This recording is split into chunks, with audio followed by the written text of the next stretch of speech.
Josué, le guerrier divin, Spinoza révèle la conquête secrète de la terre promise. Introduction. Avez-vous déjà imaginé qu'un homme puisse arrêter le soleil dans sa course? Qu'un simple cri de guerre puisse faire s'effondrer les murailles les plus imposantes? Que la nature elle-même puisse obéir aux ordres d'un mortel? Si vous aimez les histoires inspirantes qui révèlent les secrets cachés de l'histoire, n'oubliez pas de vous abonner à la chaîne pour ne manquer aucun moment de ces révélations extraordinaires. D'ailleurs, dites-moi dans les commentaires de quel pays vous regardez cette vidéo et à quelle heure vous la découvrez. Et si vous êtes sur votre téléphone portable, n'hésitez pas à liker cette vidéo. Cela aide énormément à faire découvrir ce contenu à d'autres personnes passionnées comme vous. Mais attendez, et si tout ce que vous croyez savoir sur Josué n'était que la surface d'une vérité infiniment plus profonde et plus troublante? Au XVIIe siècle, un homme a osé percer ces mystères. Un philosophe révolutionnaire qui a regardé au-delà des miracles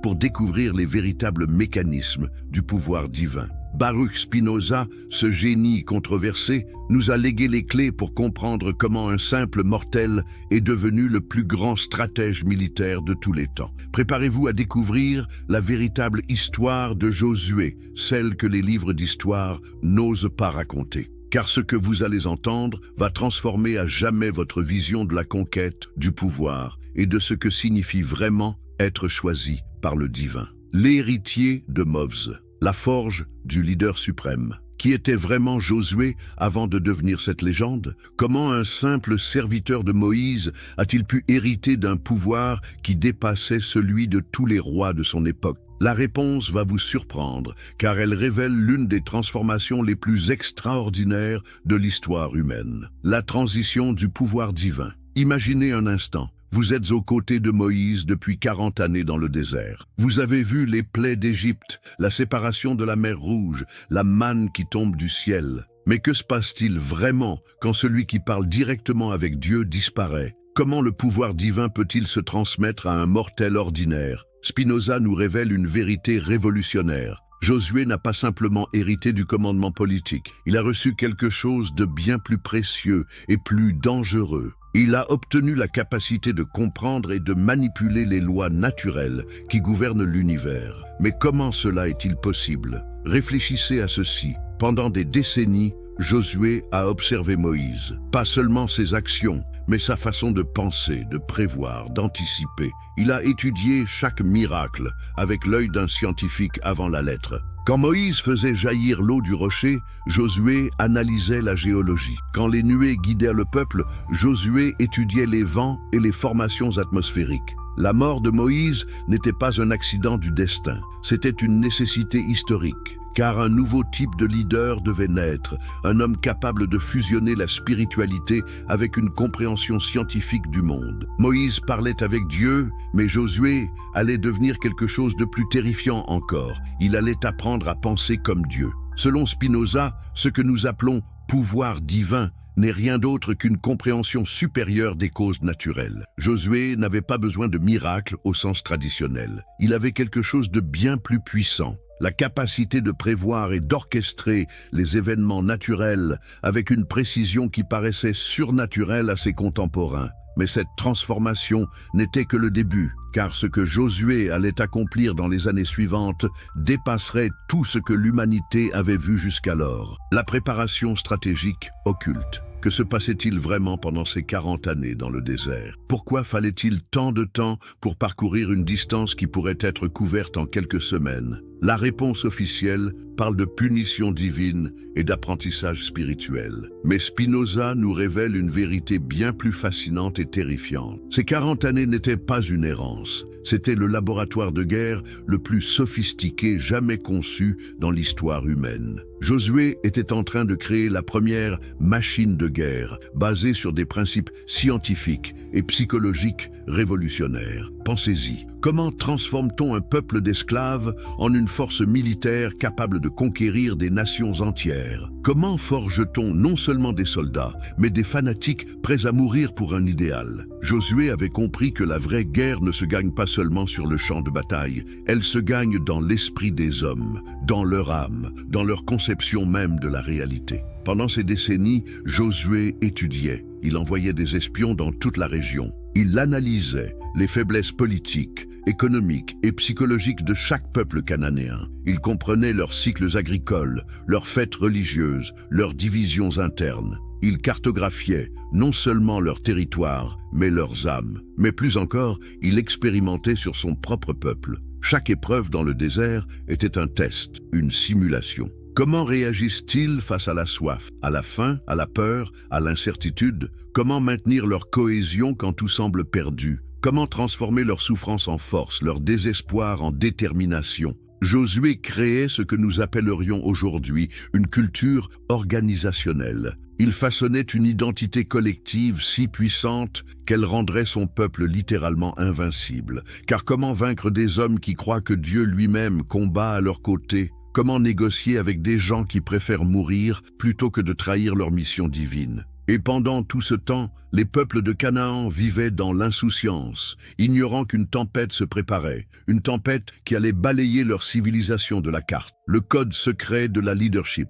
Mais comment Josué recevait-il vraiment ces ordres divins? Comment distinguer la révélation authentique de l'intuition stratégique? Spinoza nous offre une perspective révolutionnaire qui va changer votre compréhension du leadership pour toujours. Ce que les textes sacrés appellent la voix de Dieu était en réalité quelque chose de bien plus sophistiqué. La capacité de Josué à synthétiser des informations complexes et à prendre des décisions optimales dans des situations impossibles. Il avait développé ce que nous appellerions aujourd'hui une intelligence artificielle biologique capable de traiter des milliers de variables simultanément. Réfléchissez à la complexité de sa situation. Commander à plus de 2 millions de personnes, prévoir leurs besoins en nourriture et en eau, anticiper les réactions des ennemis, gérer les tensions internes, maintenir le moral des troupes, adapter sa stratégie aux conditions géographiques et climatiques changeantes. Comment un seul homme peut-il gérer une telle complexité? La réponse réside dans ce que Spinoza appelait l'intuition rationnelle. Josué avait développé une capacité extraordinaire à percevoir les patterns cachés, les connexions invisibles entre les événements. Il ne recevait pas d'ordre d'en haut. Il générait des solutions optimales à partir de sa compréhension profonde des lois naturelles et humaines. Mais il y avait un aspect encore plus génial dans sa méthode. Il utilisait la religion comme le plus puissant outil de cohésion sociale jamais inventé. En présentant ses décisions stratégiques comme des commandements divins, il éliminait les débats, les hésitations, les divisions. Quand Dieu ordonne, on obéit. Point final. Cette technique était révolutionnaire. Au lieu de convaincre individuellement chaque personne de la justesse de ses décisions, Josué créait un cadre de référence où la remise en question devenait littéralement impensable. Il transformait la nécessité historique en destinée sacrée. Imaginez la puissance psychologique de cette approche. Chaque victoire confirmait la faveur divine. Chaque épreuve devenait un test de foi. Chaque sacrifice se transformait en investissement pour l'éternité. Josué avait créé un système auto-renforçant où la réalité elle-même semblait valider ses choix. Mais cette maîtrise du leadership n'était que la préparation, car ce qui allait suivre dépasserait tout ce que l'humanité avait imaginé possible. Les miracles dévoilés, la science derrière le surnaturel. Que se passe-t-il vraiment quand les murailles de Jéricho s'effondrent au son des trompettes? Comment un homme peut-il arrêter le soleil dans sa course? Comment les eaux d'un fleuve peuvent-elles se séparer sur commande? Pendant des siècles, l'humanité a attribué ces événements au surnaturel. Mais Spinoza nous révèle une vérité encore plus époustouflante. Ces miracles étaient le résultat d'une compréhension scientifique si avancée qu'elle paraissait magique aux yeux de ses contemporains. Jéricho, la physique de la destruction. Avez-vous déjà ressenti ces vibrations qui traversent votre corps lors d'un concert rock? Avez-vous observé comment certaines fréquences peuvent faire trembler les vitres d'une voiture? Maintenant, imaginez ces principes appliqués avec la précision d'un ingénieur moderne à la destruction d'une forteresse antique. Jéricho n'était pas simplement une ville fortifiée, c'était un symbole, un défi lancé à Josué et à son peuple. Ses murailles semblaient imprenables, ses défenseurs confiants. Mais Josué voyait ce que personne d'autre ne percevait, les faiblesses structurelles cachées dans cette apparente invincibilité. Spinoza nous révèle que Josué avait compris les principes de ce que nous appelons aujourd'hui la résonance acoustique. Chaque structure a une fréquence naturelle de vibration. Quand cette fréquence est amplifiée de manière coordonnée, même l'édifice le plus solide peut s'effondrer comme un château de cartes. Mais comment découvrir la fréquence exacte des murailles de Jéricho? Josué avait envoyé des espions, certes, mais pas seulement pour recueillir des informations militaires. Ils étudiaient l'architecture, les matériaux de construction, l'âge des fortifications. Ils analysaient les fissures, les réparations, les points de faiblesse structurels. Et puis, il y avait le facteur humain. Pendant 7 jours, l'armée israélite a marché autour de la ville en silence. Pourquoi ce rituel apparemment absurde? Parce que Josué étudiait les réactions des défenseurs. Il observait leurs habitudes, leur rotation de garde, leur niveau de stress croissant. Il créait une tension psychologique insoutenable. Le 7e jour, quand les trompettes ont sonné et que le peuple a crié, ce n'était pas un acte de foi aveugle. C'était la culmination d'une opération scientifique et psychologique parfaitement orchestrée. La fréquence précise des instruments, amplifiée par des centaines de milliers de voix, a créé une résonance destructrice. Mais plus encore, elle a brisé le moral des défenseurs déjà épuisés par une semaine d'angoisse. Ce qui est encore plus fascinant, c'est que Josué avait prévu l'effondrement exact des murailles. Il savait où elles tomberaient, dans quelle direction, créant quelle brèche. Ces troupes étaient positionnées avec une précision chirurgicale pour exploiter immédiatement chaque ouverture. Les habitants de Jéricho étaient déjà vaincus psychologiquement avant même que les murailles ne s'effondrent. Car qui peut résister à un ennemi capable de défier les lois mêmes de la nature? Le soleil qui s'arrêta. Astronomie ou stratégie? Soleil, arrête-toi sur Gabaon. Et toi, lune, sur la vallée d'Ajalon. Ces mots résonnent à travers les siècles comme l'une des déclarations les plus audacieuses jamais prononcées par un mortel. Mais que s'est-il vraiment passé ce jour-là? Comment un homme peut-il commander aux astres eux-mêmes? Spinoza nous guide vers une vérité encore plus extraordinaire que le miracle apparent. Ce jour-là, Josué n'a pas arrêté le soleil. Il a fait quelque chose de bien plus impressionnant. Il a manipulé la perception du temps et de l'espace de manière si habile que ses ennemis et ses alliés ont cru assister à un miracle cosmique. Imaginez la scène. Une bataille décisive contre une coalition de rois cananéens. L'enjeu, le contrôle total de la terre promise. Josué sait que cette bataille déterminera le sort de son peuple pour les siècles à venir. Il ne peut pas se permettre de perdre,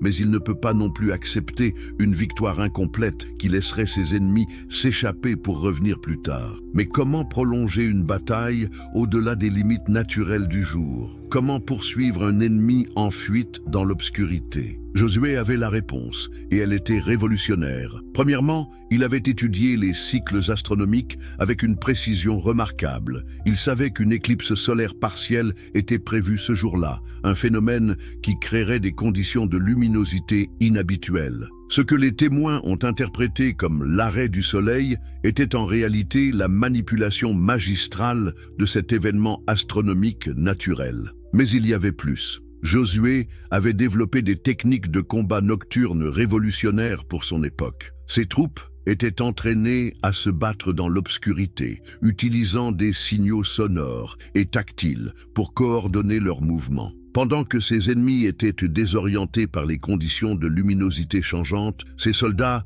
avaient l'avantage décisif. Et puis, il y avait l'élément psychologique. En déclarant publiquement qu'il allait arrêter le soleil, Josué créait une attente, une tension dramatique qui amplifiait l'impact de tout ce qui allait suivre. Quand les conditions astronomiques ont effectivement créé des phénomènes lumineux inhabituels, tous les témoins étaient déjà préparés à interpréter ces événements comme la confirmation du pouvoir surnaturel de Josué. Ce qui est encore plus génial, c'est que cette démonstration de pouvoir a eu des répercussions bien au-delà du champ de bataille. La nouvelle qu'un homme avait arrêté le soleil s'est répandue comme une traînée de poudre dans toute la région. Les villes ennemies se rendaient avant même que l'armée de Josué n'arrive à leur porte. Car qui peut résister à un commandant qui contrôle les mouvements même des astres, les eaux du Jourdain, hydraulique divine? Comment un fleuve peut-il s'arrêter de couler sur commande? Comment des millions de personnes peuvent-elles traverser à pied sec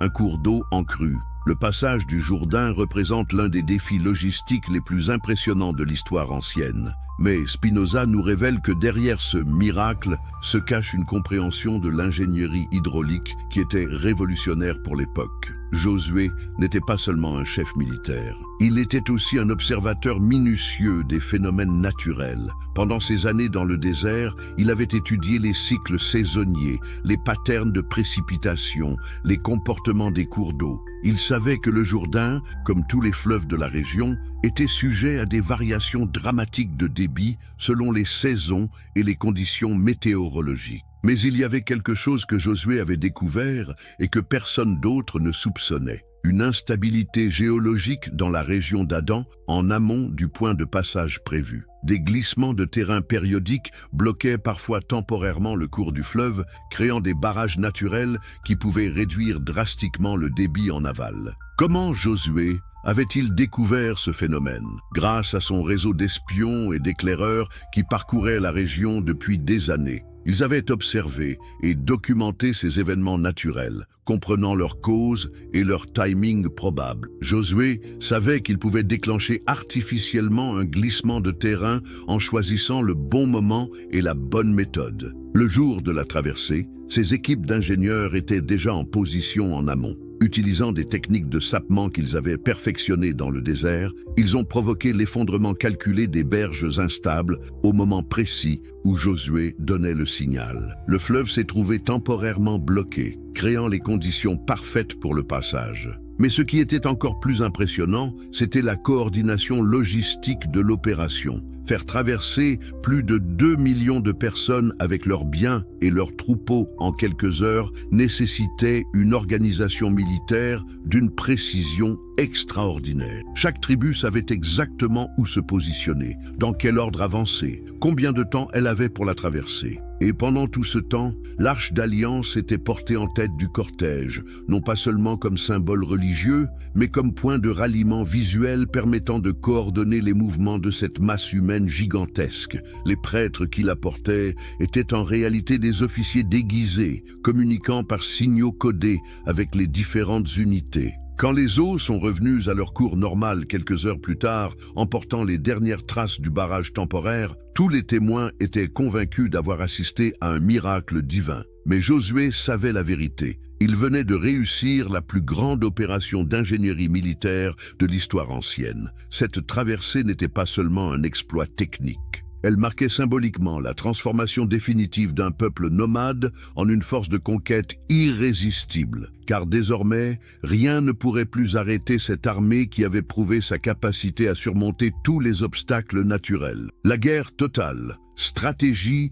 au-delà du champ de bataille. Qu'est-ce qui différencie un simple chef militaire d'un conquérant légendaire? Pourquoi certains généraux remportent des batailles, tandis que d'autres changent le cours de l'histoire? Josué était bien plus qu'un stratège militaire. Il était l'architecte d'une révolution totale qui transformerait à jamais la nature même de la guerre et de la conquête. La terreur comme arme philosophique. Avez-vous déjà observé comment une simple rumeur peut paralyser une ville entière? Comment la peur peut se propager plus rapidement que n'importe quelle armée? Josué avait compris quelque chose que peu de généraux saisissent. La vraie guerre ne se gagne pas avec des épées et des lances, mais dans l'esprit des ennemis, bien avant que le premier coup ne soit porté. Spinoza nous révèle que Josué était le premier maître de ce que nous appellerions aujourd'hui la guerre psychologique. Mais sa méthode allait bien au-delà de simples tactiques d'intimidation. Il créait ce que nous pourrions appeler une métaphysique de la terreur, transformant la peur en force politique et transformatrice. Pensez à l'effet des premières victoires de Josué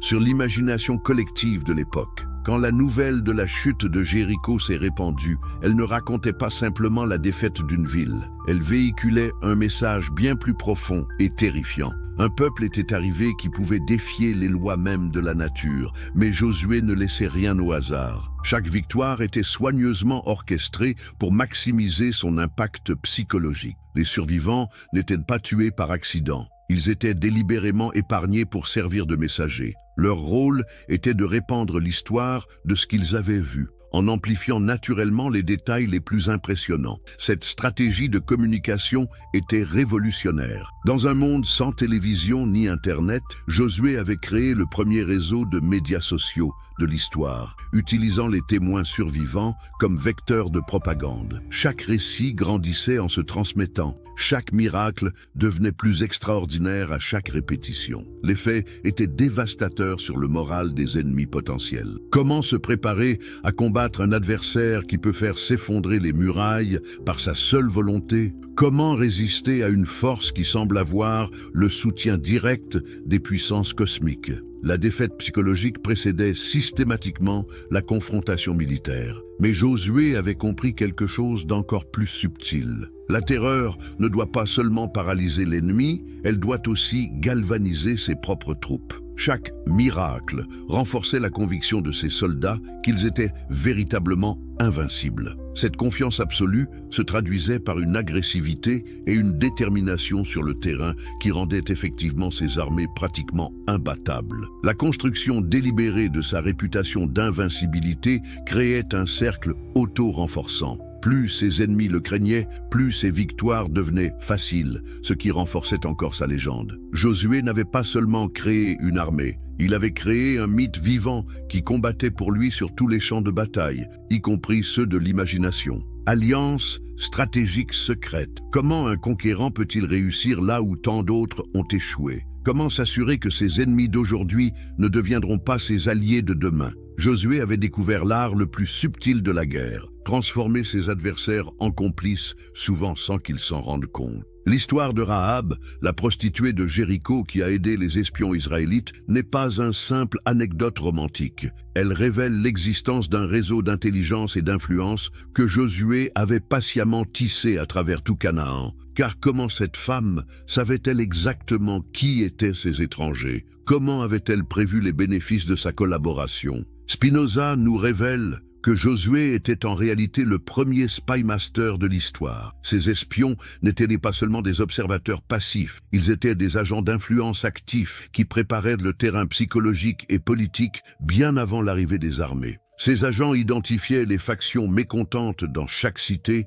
les rivalités économiques, les tensions religieuses. Ils offraient discrètement des alternatives attractives à ceux qui pourraient devenir des alliés potentiels. Rahab n'était pas une exception. Elle était l'exemple visible d'un phénomène beaucoup plus large et systématique. Mais la vraie génialité de Josué résidait dans sa compréhension des motivations humaines fondamentales. Il ne se contentait pas d'acheter des traîtres avec de l'or ou des promesses. Il offrait quelque chose de bien plus puissant, l'espoir d'un avenir meilleur, la possibilité de rejoindre le camp des vainqueurs, l'opportunité de participer à quelque chose de plus grand qu'eux-mêmes. Cette approche était révolutionnaire parce qu'elle transformait la conquête en libération dans l'esprit de nombreux Cananéens. Au lieu de se voir comme des victimes d'une invasion étrangère, ils pouvaient se percevoir comme des participants à l'émergence d'un ordre nouveau et supérieur. Les conversions religieuses qui accompagnaient ces alliances n'étaient pas de simples changements de croyance.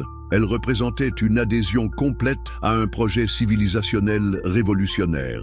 Josué ne conquérait pas seulement des territoires, il transformait les identités, créant de nouveaux citoyens d'un royaume qui transcendait les frontières ethniques traditionnelles. Cette stratégie d'assimilation sélective était infiniment plus efficace que l'extermination pure et simple, car un territoire peuplé d'alliés convaincus est infiniment plus stable et productif qu'une terre dépeuplée qu'il faut repeupler et défendre constamment. Génocide ou transformation sociale? Voici peut-être la question la plus troublante et la plus importante. Que s'est-il vraiment passé lors de la conquête de Canaan? Les textes parlent d'extermination totale, d'anéantissement complet des populations locales, mais Spinoza nous invite à regarder au-delà des apparences pour découvrir une vérité encore plus fascinante et complexe. Comment un peuple peut-il disparaître complètement tout en laissant des traces culturelles, linguistiques et génétiques qui persistent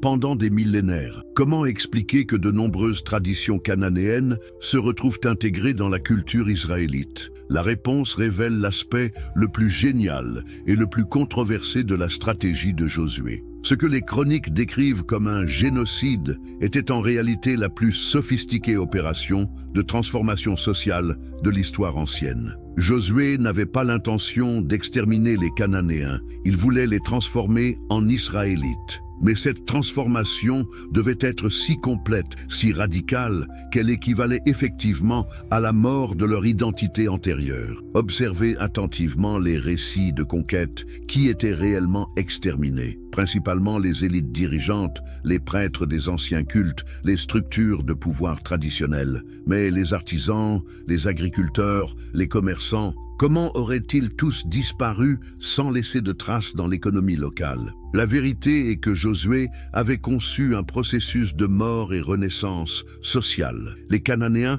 devaient mourir en tant que membres de leurs anciennes communautés pour renaître comme membres du peuple élu. Cette transformation impliquait l'abandon complet de leurs anciennes identités religieuses, politiques et culturelles. Ce processus était facilité par le fait que de nombreux Cananéens étaient déjà désillusionnés par leur propre système politique et religieux. Les cités-États étaient en déclin. Les cultes locaux avaient perdu de leur pertinence. L'économie régionale était en crise. L'arrivée de Josué offrait une alternative attractive à un mode de vie qui avait déjà montré ses limites. Mais cette transformation n'était pas optionnelle. Ceux qui refusaient l'assimilation complète étaient effectivement éliminés, non pas nécessairement par la mort physique, mais par l'exil, l'esclavage ou l'effacement social. Le message était clair, vous pouvez rejoindre le nouveau monde ou disparaître avec l'ancien. Cette stratégie était géniale parce qu'elle permettait à Josué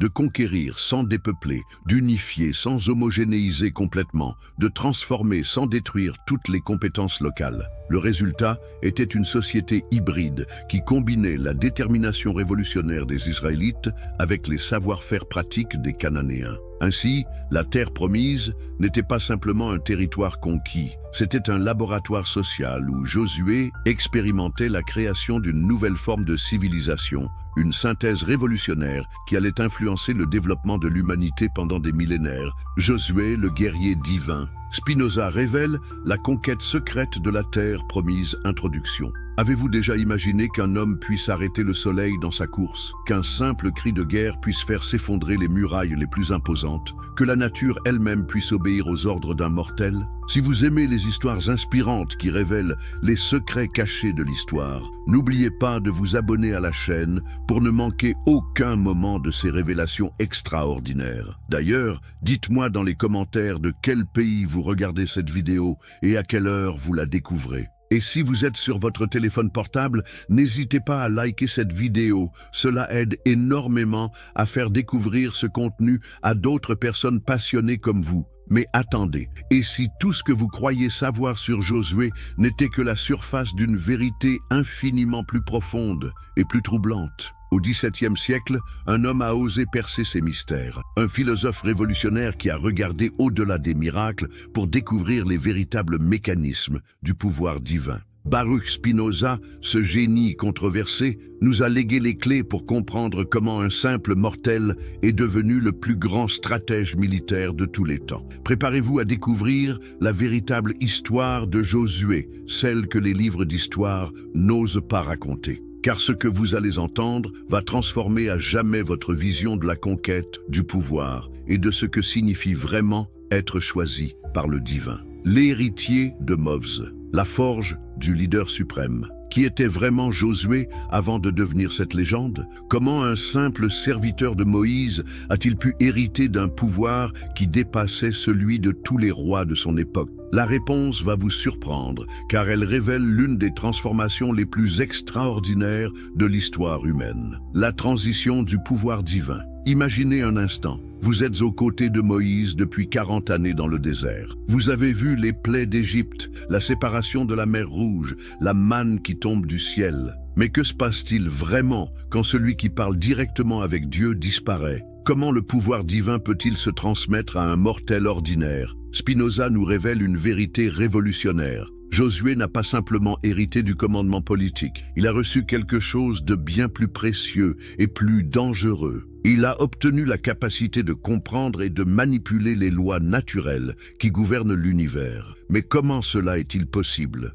Réfléchissez à ceci. Pendant des décennies, Josué a observé Moïse. Pas seulement ses actions, mais sa façon de penser, de prévoir, d'anticiper. Il a étudié chaque miracle avec l'œil d'un scientifique avant la lettre. Quand Moïse faisait jaillir l'eau du rocher, Josué analysait la géologie. Quand les nuées guidèrent le peuple, Josué étudiait les vents et les formations atmosphériques. La mort de Moïse n'était pas un accident du destin, c'était une nécessité historique. Car un nouveau type de leader devait naître, un homme capable de fusionner la spiritualité avec une compréhension scientifique du monde. Moïse parlait avec Dieu, mais Josué allait devenir quelque chose de plus terrifiant encore. Il allait apprendre à penser comme Dieu. Selon Spinoza, ce que nous appelons pouvoir divin n'est rien d'autre qu'une compréhension supérieure des causes naturelles. Josué n'avait pas besoin de miracles au sens traditionnel. Il avait quelque chose de bien plus puissant. La capacité de prévoir et d'orchestrer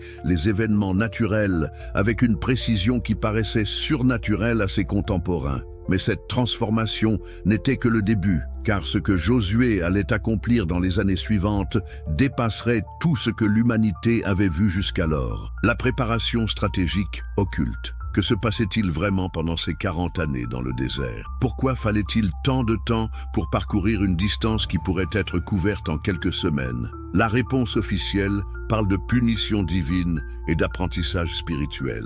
Mais Spinoza nous révèle une vérité bien plus fascinante et terrifiante. Ces 40 années n'étaient pas une errance. C'était le laboratoire de guerre le plus sophistiqué jamais conçu dans l'histoire humaine. Josué était en train de créer la première machine de guerre, basée sur des principes scientifiques et psychologiques révolutionnaires. Pensez-y, comment transforme-t-on un peuple d'esclaves en une force militaire capable de conquérir des nations entières? Comment forge-t-on non seulement des soldats, mais des fanatiques prêts à mourir pour un idéal? Josué avait compris que la vraie guerre ne se gagne pas seulement sur le champ de bataille, elle se gagne dans l'esprit des hommes, dans leur âme, dans leur conception même de la réalité. Pendant ces décennies, Josué étudiait. Il envoyait des espions dans toute la région. Il analysait les faiblesses politiques, économiques et psychologiques de chaque peuple cananéen. Il comprenait leurs cycles agricoles, leurs fêtes religieuses, leurs divisions internes.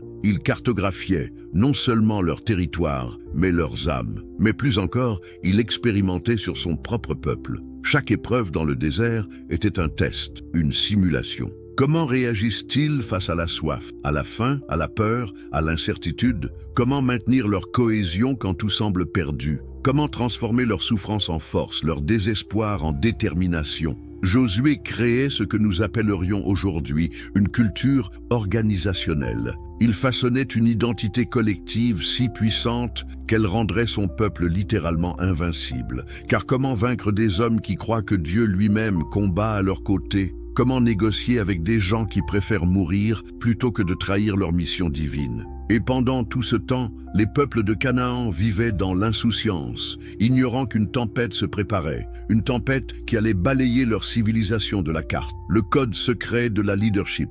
Mais comment Josué recevait-il vraiment ces ordres divins? Comment distinguer la révélation authentique de l'intuition stratégique? Spinoza nous offre une perspective révolutionnaire qui va changer votre compréhension du leadership pour toujours. Ce que les textes sacrés appellent la voix de Dieu était en réalité quelque chose de bien plus sophistiqué. La capacité de Josué à synthétiser des informations complexes et à prendre des décisions optimales dans des situations impossibles. Il avait développé ce que nous appellerions aujourd'hui une intelligence artificielle biologique capable de traiter des milliers de variables simultanément. Réfléchissez à la complexité de sa situation. Commander à plus de 2 millions de personnes, prévoir leurs besoins en nourriture et en eau, anticiper les réactions des ennemis, gérer les tensions internes, maintenir le moral des troupes, adapter sa stratégie aux conditions géographiques et climatiques changeantes. Comment un seul homme peut-il gérer une telle complexité? La réponse réside dans ce que Spinoza appelait l'intuition rationnelle. Josué avait développé une capacité extraordinaire à percevoir les patterns cachés, les connexions invisibles entre les événements. Il ne recevait pas d'ordre d'en haut. Il générait des solutions optimales à partir de sa compréhension profonde des lois naturelles et humaines. Mais il y avait un aspect encore plus génial dans sa méthode. Il utilisait la religion comme le plus puissant outil de cohésion sociale jamais inventé. En présentant ses décisions stratégiques comme des commandements divins, il éliminait les débats, les hésitations, les divisions. Quand Dieu ordonne, on obéit. Point final. Cette technique était révolutionnaire. Au lieu de convaincre individuellement chaque personne de la justesse de ses décisions, Josué créait un cadre de référence où la remise en question devenait littéralement impensable. Il transformait la nécessité historique en destinée sacrée. Imaginez la puissance psychologique de cette approche. Chaque victoire confirmait la faveur divine. Chaque épreuve devenait un test de foi. Chaque sacrifice se transformait en investissement pour l'éternité. Josué avait créé un système auto-renforçant où la réalité elle-même semblait valider ses choix. Mais cette maîtrise du leadership n'était que la préparation, car ce qui allait suivre dépasserait tout ce que l'humanité avait imaginé possible. Les miracles dévoilés, la science derrière le surnaturel. Que se passe-t-il vraiment quand les murailles de Jéricho s'effondrent au son des trompettes? Comment un homme peut-il arrêter le soleil dans sa course? Comment les eaux d'un fleuve peuvent-elles se séparer sur commande? Pendant des siècles, l'humanité a attribué ces événements au surnaturel. Mais Spinoza nous révèle une vérité encore plus époustouflante. Ces miracles étaient le résultat d'une compréhension scientifique si avancée qu'elle paraissait magique aux yeux de ses contemporains. Jéricho, la physique de la destruction. Avez-vous déjà ressenti ces vibrations qui traversent votre corps lors d'un concert rock? Avez-vous observé comment certaines fréquences peuvent faire trembler les vitres d'une voiture? Maintenant, imaginez ces principes appliqués avec la précision d'un ingénieur moderne à la destruction d'une forteresse antique. Jéricho n'était pas simplement une ville fortifiée, c'était un symbole, un défi lancé à Josué et à son peuple. Ses murailles semblaient imprenables, ses défenseurs confiants. Mais Josué voyait ce que personne d'autre ne percevait, les faiblesses structurelles cachées dans cette apparente invincibilité. Spinoza nous révèle que Josué avait compris les principes de ce que nous appelons aujourd'hui la résonance acoustique. Chaque structure a une fréquence naturelle de vibration. Quand cette fréquence est amplifiée de manière coordonnée, même l'édifice le plus solide peut s'effondrer comme un château de cartes.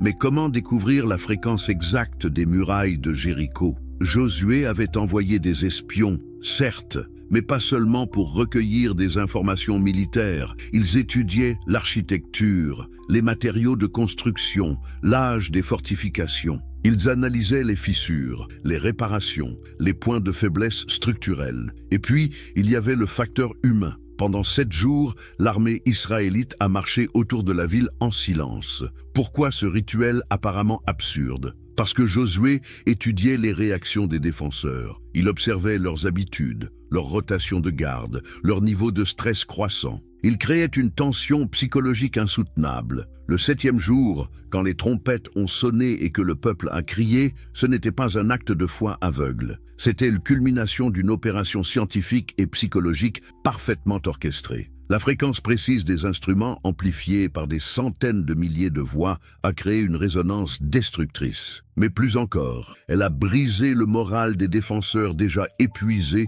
par une semaine d'angoisse. Ce qui est encore plus fascinant, c'est que Josué avait prévu l'effondrement exact des murailles. Il savait où elles tomberaient, dans quelle direction, créant quelle brèche. Ces troupes étaient positionnées avec une précision chirurgicale pour exploiter immédiatement chaque ouverture. Les habitants de Jéricho étaient déjà vaincus psychologiquement avant même que les murailles ne s'effondrent. Car qui peut résister à un ennemi capable de défier les lois mêmes de la nature? Le soleil qui s'arrêta. Astronomie ou stratégie? Soleil, arrête-toi sur Gabaon. Et toi, lune, sur la vallée d'Ajalon. Ces mots résonnent à travers les siècles comme l'une des déclarations les plus audacieuses jamais prononcées par un mortel. Mais que s'est-il vraiment passé ce jour-là? Comment un homme peut-il commander aux astres eux-mêmes? Spinoza nous guide vers une vérité encore plus extraordinaire que le miracle apparent. Ce jour-là, Josué n'a pas arrêté le soleil.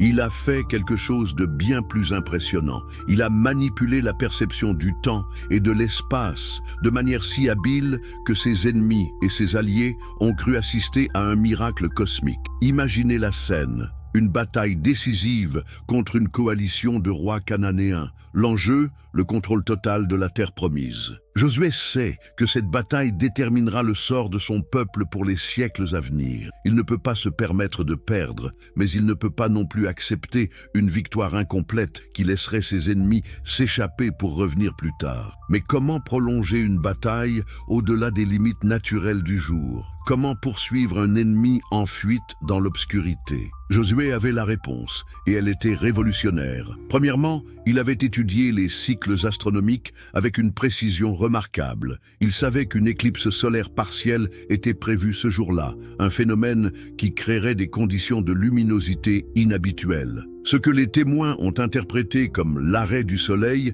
était en réalité la manipulation magistrale de cet événement astronomique naturel. Mais il y avait plus. Josué avait développé des techniques de combat nocturne révolutionnaires pour son époque. Ses troupes étaient entraînées à se battre dans l'obscurité, utilisant des signaux sonores et tactiles pour coordonner leurs mouvements. Pendant que ses ennemis étaient désorientés par les conditions de luminosité changeantes, ses soldats avaient l'avantage décisif. Et puis, il y avait l'élément psychologique. En déclarant publiquement qu'il allait arrêter le soleil, Josué créait une attente, une tension dramatique qui amplifiait l'impact de tout ce qui allait suivre. Quand les conditions astronomiques ont effectivement créé des phénomènes lumineux inhabituels, tous les témoins étaient déjà préparés à interpréter ces événements comme la confirmation du pouvoir surnaturel de Josué. Ce qui est encore plus génial, c'est que cette démonstration de pouvoir a eu des répercussions bien au-delà du champ de bataille. La nouvelle qu'un homme avait arrêté le soleil s'est répandue comme une traînée de poudre dans toute la région. Les villes ennemies se rendaient avant même que l'armée de Josué n'arrive à leur porte. Car qui peut résister à un commandant qui contrôle les mouvements même des astres, les eaux du Jourdain hydrauliques divines? Comment un fleuve peut-il s'arrêter de couler sur commande? Comment des millions de personnes peuvent-elles traverser à pied sec un cours d'eau en crue? Le passage du Jourdain représente l'un des défis logistiques les plus impressionnants de l'histoire ancienne. Mais Spinoza nous révèle que derrière ce miracle se cache une compréhension de l'ingénierie hydraulique qui était révolutionnaire pour l'époque. Josué n'était pas seulement un chef militaire, il était aussi un observateur minutieux des phénomènes naturels. Pendant ses années dans le désert, il avait étudié les cycles saisonniers, les patterns de précipitation, les comportements des cours d'eau. Il savait que le Jourdain, comme tous les fleuves de la région,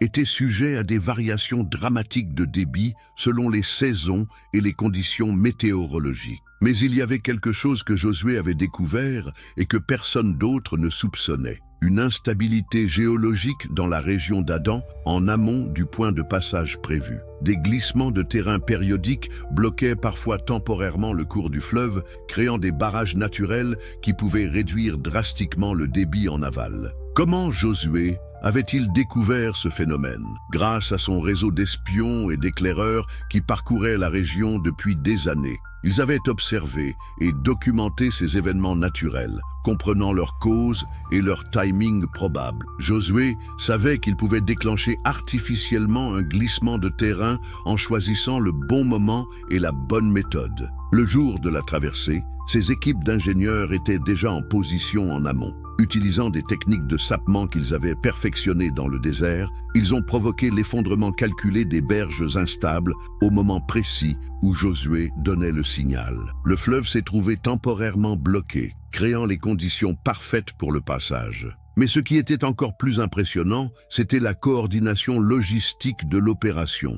Faire traverser plus de 2 millions de personnes avec leurs biens et leurs troupeaux en quelques heures nécessitait une organisation militaire d'une précision extraordinaire. Chaque tribu savait exactement où se positionner, dans quel ordre avancer, combien de temps elle avait pour la traversée. Et pendant tout ce temps, l'Arche d'Alliance était portée en tête du cortège, non pas seulement comme symbole religieux, mais comme point de ralliement visuel permettant de coordonner les mouvements de cette masse humaine gigantesque. Les prêtres qui la portaient étaient en réalité des officiers déguisés, communiquant par signaux codés avec les différentes unités. Quand les eaux sont revenus à leur cours normal quelques heures plus tard, emportant les dernières traces du barrage temporaire, tous les témoins étaient convaincus d'avoir assisté à un miracle divin. Mais Josué savait la vérité. Il venait de réussir la plus grande opération d'ingénierie militaire de l'histoire ancienne. Cette traversée n'était pas seulement un exploit technique.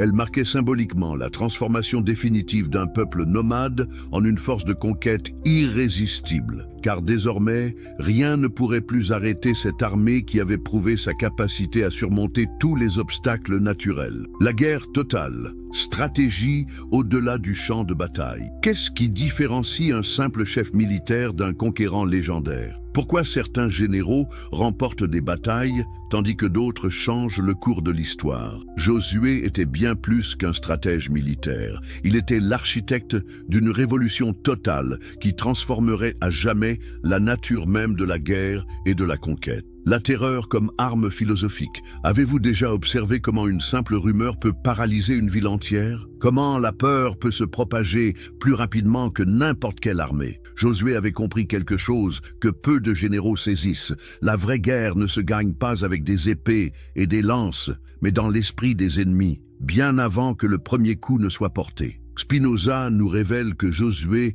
était le premier maître de ce que nous appellerions aujourd'hui la guerre psychologique. Mais sa méthode allait bien au-delà de simples tactiques d'intimidation. Il créait ce que nous pourrions appeler une métaphysique de la terreur, transformant la peur en force politique et transformatrice. Pensez à l'effet des premières victoires de Josué sur l'imagination collective de l'époque. Quand la nouvelle de la chute de Jéricho s'est répandue, elle ne racontait pas simplement la défaite d'une ville. Elle véhiculait un message bien plus profond et terrifiant. Un peuple était arrivé qui pouvait défier les lois mêmes de la nature, mais Josué ne laissait rien au hasard. Chaque victoire était soigneusement orchestrée pour maximiser son impact psychologique. Les survivants n'étaient pas tués par accident. Ils étaient délibérément épargnés pour servir de messagers. Leur rôle était de répandre l'histoire de ce qu'ils avaient vu, en amplifiant naturellement les détails les plus impressionnants. Cette stratégie de communication était révolutionnaire. Dans un monde sans télévision ni Internet,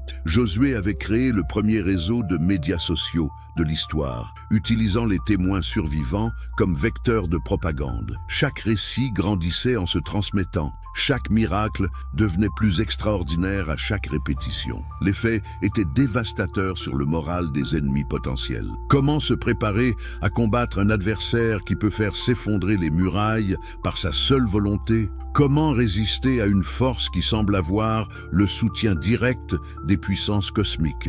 La défaite psychologique précédait systématiquement la confrontation militaire. Mais Josué avait compris quelque chose d'encore plus subtil. La terreur ne doit pas seulement paralyser l'ennemi, elle doit aussi galvaniser ses propres troupes. Chaque miracle renforçait la conviction de ses soldats qu'ils étaient véritablement invincibles. Cette confiance absolue se traduisait par une agressivité et une détermination sur le terrain qui rendaient effectivement ses armées pratiquement imbattables. La construction délibérée de sa réputation d'invincibilité créait un cercle auto-renforçant. Plus ses ennemis le craignaient, plus ses victoires devenaient faciles, ce qui renforçait encore sa légende. Josué n'avait pas seulement créé une armée, il avait créé un mythe vivant qui combattait pour lui sur tous les champs de bataille, y compris ceux de l'imagination. Alliance stratégique secrète. Comment un conquérant peut-il réussir là où tant d'autres ont échoué? Comment s'assurer que ses ennemis d'aujourd'hui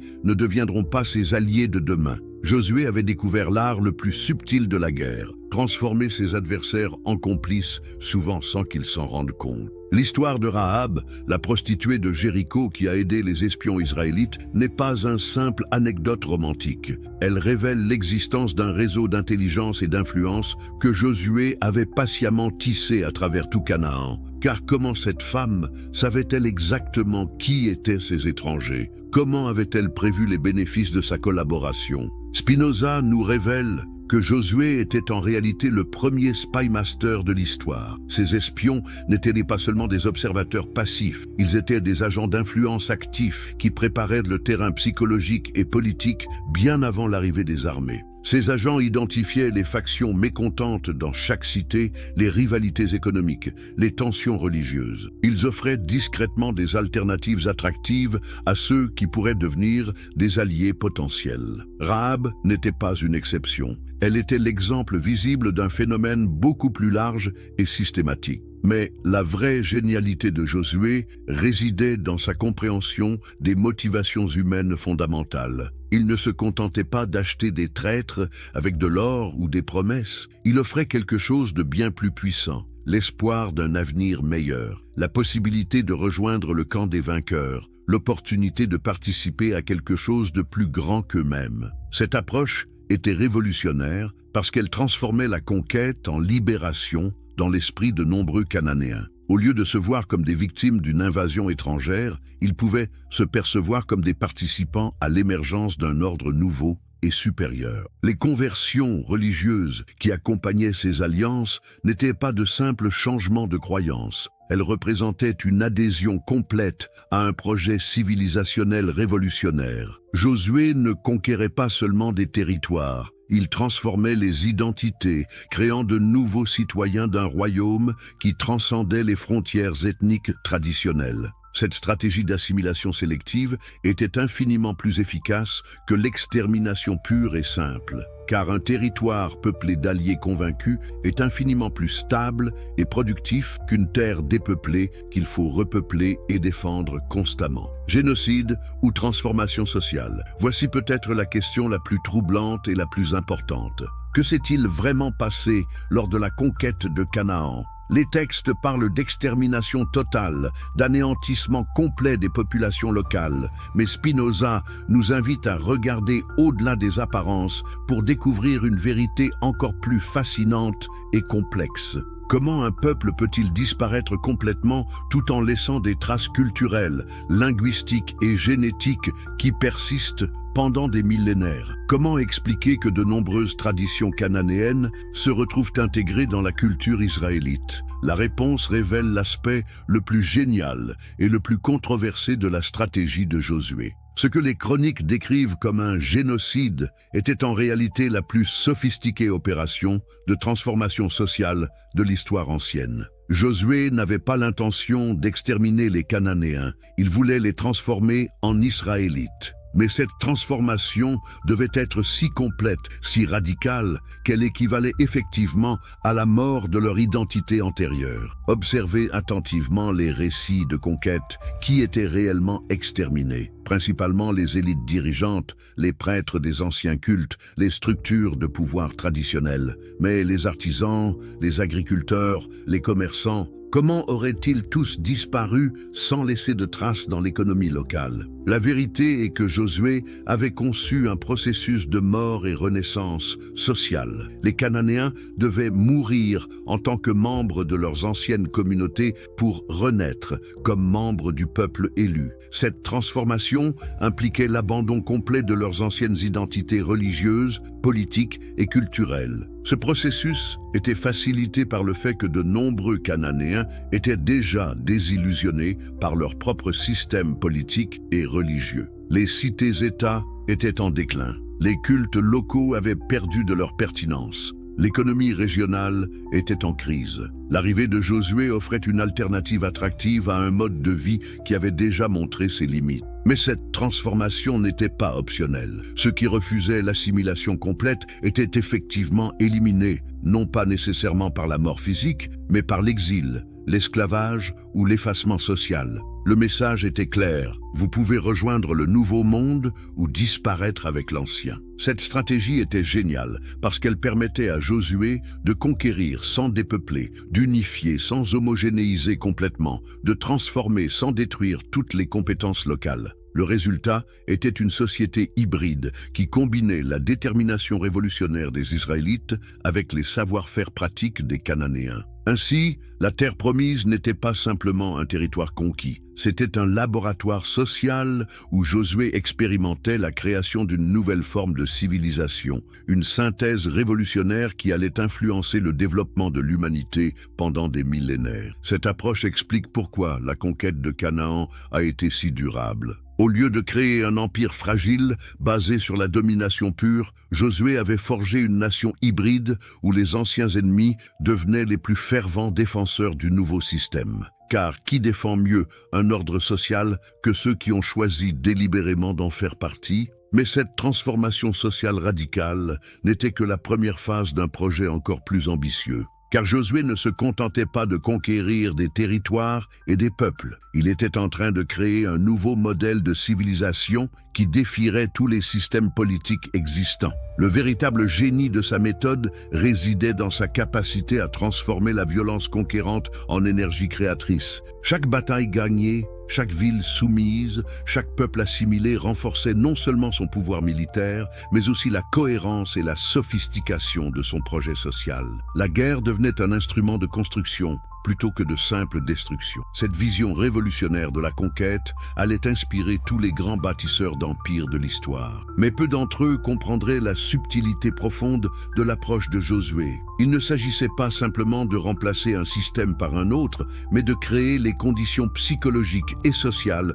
pour l'émergence spontanée d'un ordre supérieur. Et c'est précisément cette capacité à transformer ses ennemis en créateurs de sa propre vision qui fait de Josué non seulement un conquérant exceptionnel, mais le premier architecte conscient de ce que nous appellerions aujourd'hui l'ingénierie sociale à grande échelle. Mais comment maintenir et pérenniser une telle transformation ? Comment s'assurer que cette révolution sociale survivra à son créateur? C'est là que se révèle peut-être l'aspect le plus génial de la stratégie de Josué, la création d'un système politique révolutionnaire qui rendrait son œuvre pratiquement indestructible. Le système politique révolutionnaire. La théocratie comme technologie sociale. Comment gouverner un peuple qui vient de conquérir un continent? Comment maintenir l'unité entre des tribus dispersées sur un vaste territoire? Comment créer des institutions assez robustes pour survivre au changement de leadership? Josué n'était pas seulement un conquérant génial, il était aussi l'inventeur du système politique le plus innovant de son époque, la constitution mosaïque appliquée. Imaginez que vous héritiez du plus grand défi administratif de l'histoire. Organiser plus de 2 millions de personnes réparties en 12 tribus, chacune avec ses traditions, ses intérêts et ses ambitions. Comment créer de l'ordre sans étouffer la diversité? Comment maintenir l'autorité centrale sans créer une tyrannie insupportable? Spinoza nous révèle que Josué avait résolu ce dilemme en créant ce que nous appellerions aujourd'hui le premier système fédéral de l'histoire. Mais cette fédération était bien plus sophistiquée que tout ce que l'humanité avait conçu jusqu'alors, car elle combinait l'autonomie locale avec une vision nationale unificatrice. La constitution mosaïque n'était pas simplement un ensemble de lois religieuses. C'était un code civil révolutionnaire qui définissait les droits et devoirs de chaque citoyen, les procédures de résolution des conflits, les mécanismes de prise de décision collective. Mais surtout, c'était un système qui transformait l'obéissance politique en acte de foi religieuse. Réfléchissez à la génialité de cette approche. Quand les lois sont présentées comme des commandements divins, elles acquièrent une légitimité que ne peuvent jamais atteindre les décrets d'un roi mortel. Qui oserait contester une décision prise au nom de l'Éternel? Qui pourrait remettre en question un système validé par les miracles eux-mêmes? Mais Josué ne se contentait pas d'imposer l'obéissance aveugle. Il avait créé un système de participation démocratique déguisé en théocratie. Les consultations divines impliquaient en réalité des processus complexes de consultation des anciens, d'analyse des situations par les prêtres conseillers, de débats entre les représentants tribaux. La vraie révolution résidait dans la distribution du pouvoir. Au lieu de concentrer l'autorité entre les mains d'un seul homme,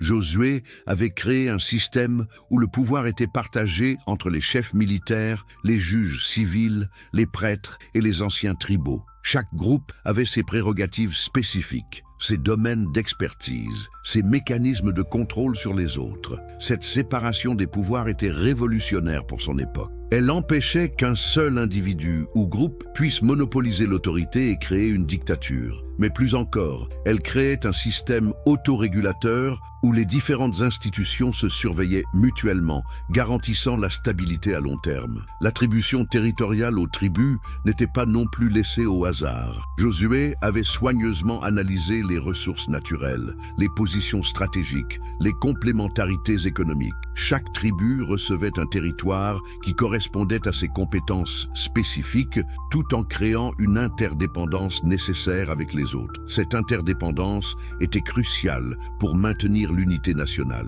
Aucune tribu ne pouvait survivre en autarcie complète. Toutes avaient besoin de coopérer pour prospérer. Les échanges commerciaux, les mariages intertribaux, les fêtes religieuses communes créaient un tissu social dense qui rendait la sécession pratiquement impossible. Économie de la terre promise. Mais comment financer un État théocratique? Comment créer une économie assez robuste pour soutenir une population en croissance rapide? Comment éviter que les inégalités sociales ne détruisent la cohésion nationale? Josué avait des réponses révolutionnaires à ces défis économiques fondamentaux. L'installation en Canaan n'était pas une simple occupation militaire. C'était la mise en œuvre du plan économique le plus ambitieux de l'Antiquité. Josué avait conçu ce que nous appellerions aujourd'hui une économie planifiée, basée sur des principes de redistribution qui anticipaient de plusieurs millénaires les théories économiques modernes. Le système de propriété foncière était révolutionnaire. Contrairement aux autres civilisations où la terre appartenait aux rois ou aux nobles,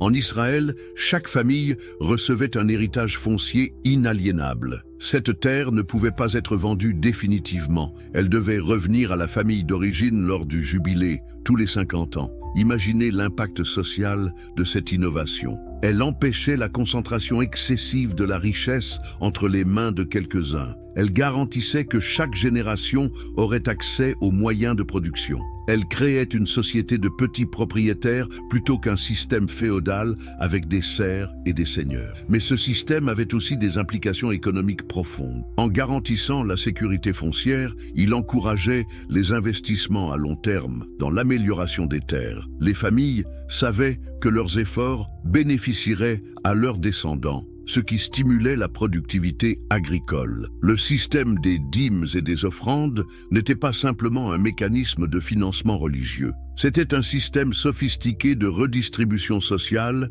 et de stabilisation économique. Une partie de ces ressources finançait les services publics, l'éducation, la justice, les infrastructures. Une autre partie constituait des réserves stratégiques pour les années de disette. Les lois sur l'usure étaient également révolutionnaires. En interdisant de prêter à intérêt entre Israélites, Josué empêchait l'endettement chronique qui détruisait tant d'autres sociétés antiques. Les prêts devaient être des actes de solidarité plutôt que des instruments d'exploitation. Cette approche créait une économie beaucoup plus stable et équitable que celle des royaumes voisins. Les crises de surproduction ou de sous-consommation étaient rares, car le système garantissait une distribution relativement égalitaire du pouvoir d'achat. Mais le plus génial était peut-être le système des villes de refuge et des villes lévitiques. Ces centres urbains spécialisés créaient un réseau d'échanges commerciaux et intellectuels qui stimulait l'innovation technologique et culturelle. Ils servaient aussi de centres de formation et de diffusion du savoir-faire administratif, éducation et contrôle social. Comment s'assurer que les générations futures conserveront les valeurs et les institutions créées par les fondateurs? Comment transmettre non seulement les lois, mais l'esprit qui les anime? Comment créer une culture nationale assez forte pour résister aux influences extérieures? Josué avait compris que la vraie conquête n'est pas celle des territoires, mais celle des esprits. Le système éducatif qu'il a mis en place était révolutionnaire par sa portée et sa sophistication. Pour la première fois dans l'histoire, l'éducation n'était pas réservée à une élite de prêtres ou de nobles. Elle était obligatoire pour tous les enfants, garçons et filles, riches et pauvres. Mais cette éducation n'était pas simplement une transmission de connaissances techniques, c'était un processus de formation civique totale qui façonnait l'identité, les valeurs et la vision du monde de chaque futur citoyen. Chaque enfant apprenait non seulement à lire et écrire, mais aussi l'histoire nationale, les lois civiles, les principes économiques, les techniques agricoles et artisanales. La Torah n'était pas seulement un livre religieux, c'était le manuel d'instruction civique le plus complet jamais conçu. Elle contenait des règles de santé publique, des principes de justice sociale, des méthodes de résolution des conflits, des stratégies économiques, des codes de conduite diplomatique. Un citoyen qui maîtrisait la Torah était préparé à tous les aspects de la vie sociale. Mais le génie du système résidait dans ses méthodes pédagogiques. Au lieu d'un apprentissage passif par cœur, l'éducation israélite utilisait des techniques interactives révolutionnaires. Les débats publics, les questions-réponses, les discussions de cas pratiques, les simulations de situations réelles. Les fêtes religieuses nationales étaient en réalité des exercices de mémoire collective gigantesques. Chaque célébration rappelait les événements fondateurs,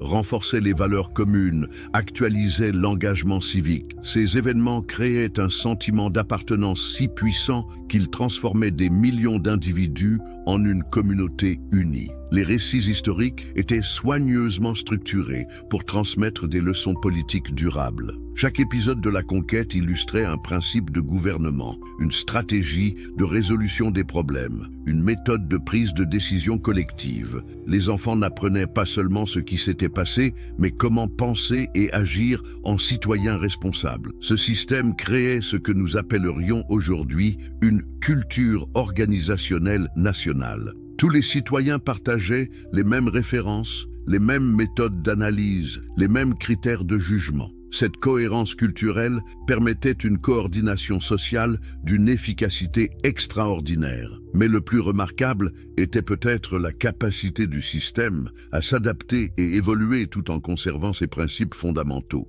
Les mécanismes d'interprétation et d'application des lois permettaient une mise à jour constante sans révolution destructrice. Le système était à la fois stable et dynamique, traditionnel et innovant. Cette synthèse entre continuité et changement explique pourquoi la civilisation créée par Josué a pu survivre à toutes les crises et transformations des siècles suivants. Car il n'avait pas seulement conquis un territoire, il avait créé une matrice culturelle capable de se reproduire et de s'adapter indéfiniment. Et c'est précisément cette capacité d'auto-régénération qui fait de l'œuvre de Josué non seulement un exploit militaire exceptionnel, mais la création du modèle civilisationnel le plus durable de l'histoire humaine. Un modèle dont l'influence se fait encore sentir aujourd'hui dans nos conceptions de la démocratie, de la justice sociale et de l'éducation publique.